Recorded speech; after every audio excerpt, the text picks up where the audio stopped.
faut différencier deux grandes familles. Il y a la famille des reconstructions par prothèse et les familles de reconstruction par vos propres tissus. Par prothèse, l'avantage, c'est qu'il n'y a pas de cicatrice en plus sur le corps, mais ça reste un corps étranger. Donc la reconstruction est un peu plus rigide et il faudra prévoir, entre 10 et 20 ans après l'intervention, de changer ces prothèses. Les reconstructions par vos propres tissus donnent en général des résultats qui sont beaucoup plus naturels, beaucoup plus durables dans le temps, qui évoluent en fonction des variations de poids, mais qui nécessitent une cicatrice en plus sur le corps, à l'exception de la reconstruction par injection de graisse seule, qui est les cicatrices qui sont presque invisibles, qui mesurent 3 mm.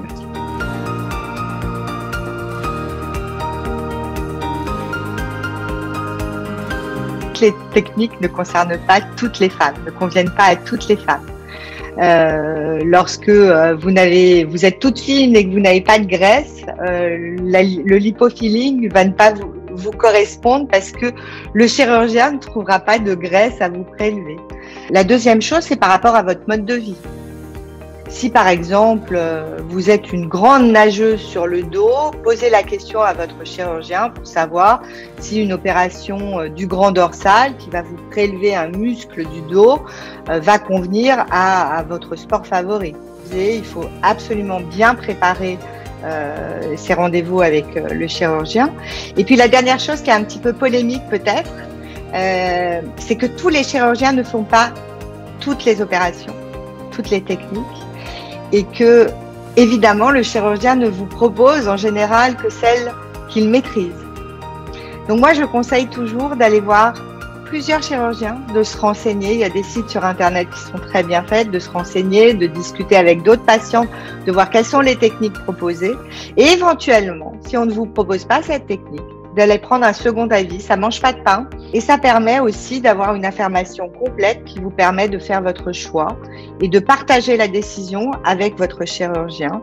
Il faut vraiment que vous soyez à l'aise avec la technique que vous choisissez avec lui.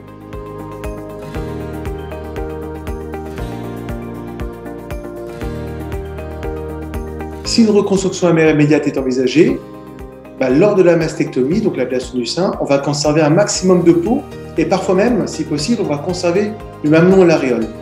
Et comme finalement c'est la peau et le mamelon et l'aréole qui donnent la forme du sein, le résultat esthétique sera bien meilleur. Donc pour les avantages bien sûr psychologiques qui ne sont pas à démontrer, c'est-à-dire que la patiente ne sort pas du bloc sans sein, et pour les avantages esthétiques, il faut toujours privilégier la reconstruction mammaire immédiate. Quand elle n'est pas possible, on envisage une reconstruction mammaire secondaire et le timing va dépendre de beaucoup de choses. D'abord, il faut savoir qu'il n'y a pas de perte de chance à le faire 1 an, 2 ans, 10 ans après. Ce n'est pas un problème. Le plus important, c'est que vous soyez prête pour faire cette chirurgie. Ce n'est jamais une urgence. Ensuite, si on est pressé, il faut savoir que le timing va dépendre des traitements complémentaires. Si par exemple, il n'y a aucun traitement complémentaire prévu après la mastectomie, on attend en général 3 mois avant de démarrer la reconstruction mammaire. S'il y a une chimiothérapie, on va attendre plutôt 6 mois, le temps que le corps récupère ses capacités de cicatrisation. S'il y a par contre une radiothérapie, on attendra entre 6 mois et 1 an, en fonction de la tolérance des rayons. Ce qui est sûr, c'est que pendant ce temps d'attente, il ne faut pas être passif. Il faut préparer la reconstruction mammaire.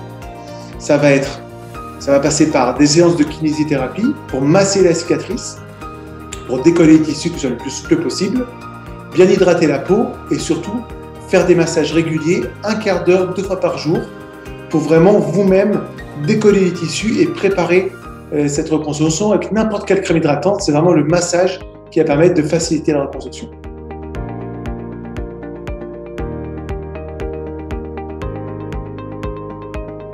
Lorsque on vous propose une reconstruction mammaire immédiate, certains professionnels de santé, certains centres et certains psychologues aussi pensent que c'est un peu violent en fait. C'est-à-dire vous rentrez à l'hôpital, on vous enlève un sein et vous sortez avec un nouveau sein qui n'est pas forcément ce que vous imaginiez. On n'a pas fait le deuil de son sein, donc c'est pas adapté à tout le monde.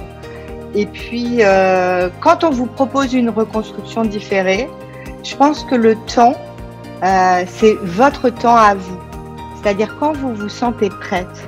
On sait qu'il y a beaucoup de femmes qui ne se font pas reconstruire pour des raisons diverses, pas envie d'y retourner, sûr que le résultat ne lui plaira pas, etc., etc. Je pense que l'important, c'est que ce soit en accord avec le temps avec lequel vous avez cheminé dans la maladie et que vous vous sentiez prête pour faire cette reconstruction qui est un long parcours, hein.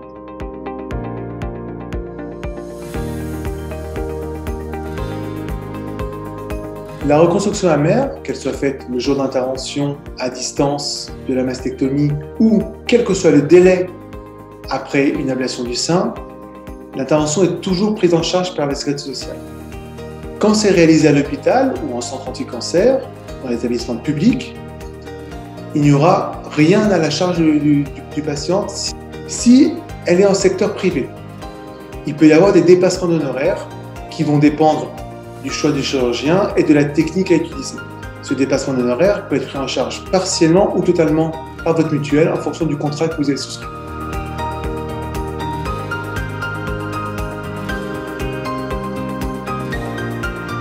C'est lié à deux effets. Premièrement, il faut savoir que les tarifs de la reconstruction mammaire payés par la sécurité sociale sont dérisoires. Elles ne couvrent même pas le prix de l'aide opératoire. Ces tarifs n'ont pas évolué depuis 20 ans et malheureusement, elles ne sont pas du tout adaptées à la réalité d'aujourd'hui. Ensuite, tout dépend du contrat que vous avez avec votre mutuelle. Une mutuelle qui remboursera très bien, votre reste à charge sera peu élevé. Une mutuelle qui rembourse très mal, forcément le reste à charge sera plus important.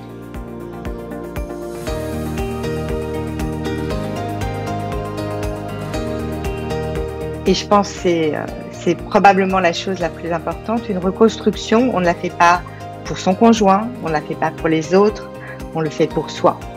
On le fait pour soi-même, parce qu'on n'est pas bien dans son corps ou parce qu'on a envie de récupérer un corps qui correspond plus à ce qu'on est, ce qu'on imagine, ce qu'on a envie d'avoir. Évidemment, le conjoint est partie prenante de la décision, si conjoint il y a, mais dans tous les cas de figure, on le fait pour soi. Sinon, ça risque d'être un échec. Le troisième conseil, c'est on fait des reconstructions extraordinaires, vraiment géniales, mais la reconstruction chirurgicale porte bien son nom, ce n'est pas de la chirurgie esthétique. Donc, évitez de fantasmer sur quelque chose qui peut-être vous décevra. Si vous fantasmez trop en amont, peut-être vous serez déçu en aval. C'est une reconstruction, on vous reconstruit un sein que vous avez perdu. Ça fait partie du cheminement. Pour beaucoup de femmes, c'est le point final mis à ce parcours difficile du cancer. Moi, je suis ravie de ma reconstruction, mais j'ai mis des années à l'accepter. Donc voilà, c'est un cheminement et parfois, un suivi psychologique peut être extrêmement important. Et ça, c'est le quatrième conseil que je donnerais. Et puis enfin, de se dire si on est reconstruite ou pas, on est quand même une femme, reconstruite ou pas. C'est quelque chose qu'il faut faire pour soi, parce qu'on a envie de le faire, mais avec un sein, 2 seins ou pas de sein du tout. On est encore une femme. Et c'est peut-être le message important que je voudrais faire passer, c'est que finalement, c'est un choix personnel qui ne se juge pas. Chacun fait ce qu'il veut, comme il peut, surtout dans un parcours de cancer qui est difficile. Et la reconstruction peut être effectivement une renaissance et ça l'est pour beaucoup de femmes et c'est très bien.